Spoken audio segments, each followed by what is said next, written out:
Mangoes. Tasty, nutritious, briefly the object of a communist Chinese propaganda cult. This is possibly one of the most bizarre episodes of history, and it was just so odd that I knew I had to make a video about it as soon as I read about it. This is the story of China's mango cult. In 1968, the Red Guard student organizations that had been established as a means of ensuring compliance with communism had grown so unruly that even Mao himself, the dictator of China, found their zeal for communism a threat to his rule. They were so extreme that they were prepared to attack basically anyone they deemed not communist enough, or who didn't show sufficient reverence to Mao.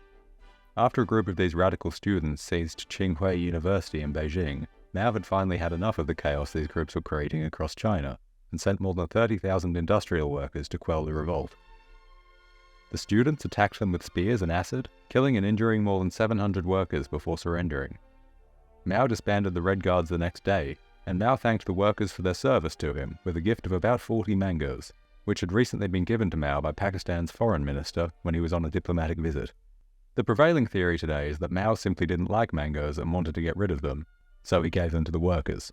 Mao didn't like most fruit. Okay, so that's a fairly simple story. A minor student rebellion in the 1960s was put down by a mob of industrial workers, and Mao sent them some fruit as a thank you. In a normal world, that would have been the end of it. It would have been a sad but minor event in a time of immense suffering. But this isn't a normal world. This was communist China in the 1960s, and that means the day wasn't over until something weird had happened. Now put yourself in the shoes of those industrial workers. Mao, your gracious leader, your virtual god, had bestowed upon you a great gift, a mystery fruit from a faraway land. The response from the workers was odd. No one in northern China at that point knew what mangoes were, so the workers stayed up all night looking at them, smelling them, caressing them, wondering what this magical fruit was. Perhaps there was a hidden meaning in the fact that mangoes were chosen by Mao as the gift. Some people in Beijing told me that they perceived that Mao had finally intervened in the chaotic random violence, and that the mangoes symbolized the end of the Cultural Revolution. Could that be it? Was Mao declaring an end to the violence, and the mangoes symbolized a bright new future? And what was to be done with the fruit itself? There wasn't enough mango for everyone after all, and treating a gift from Mao without the proper reverence could be deadly. So the mangoes were divided between the factories in the area, and each worker would be able to view and respect a mango every day. This is the other part of why the cult took off. It wasn't just a gift from Mao, but became incorporated into a workday by factory managers, who were probably just as afraid of being seen as disloyal as the workers were. Zhang Kui, a worker who occupied Tsinghua, said that the arrival of one of Mao's mangoes at his workplaces prompted intense debate. The military representative came into our factory with the mango raised in both hands. We discussed what to do with it, whether it was to be split among us and eat it, or preserve it. We finally decided to preserve it, he says. We found a hospital that put it in formaldehyde. We made it a specimen. This was the first decision. The second decision was to make wax mangoes. Wax mangoes, each with a glass cover. After we made the wax replicas, we gave one each to each of the revolutionary workers. Workers were expected to hold the sacred fruit solemnly and reverently, and were punished if they failed to do so. As for the real mango, it was destined for higher things. The real mango was driven by a worker representative through a procession of beating drums and people lining the streets, from the factory to the airport. The workers had chartered a plane to fly a single mango to a factory in Shanghai. The mangoes couldn't be confined simply to Beijing. But they were still just mangoes. In one factory, when one of the mangoes rotted, workers peeled its flesh and boiled it into water, and each worker would take a respectful sip from it.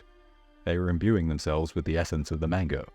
Elsewhere in China, a poem was composed celebrating the mangoes that went, "Seeing that golden mango was as if seeing the great leader Chairman Mao.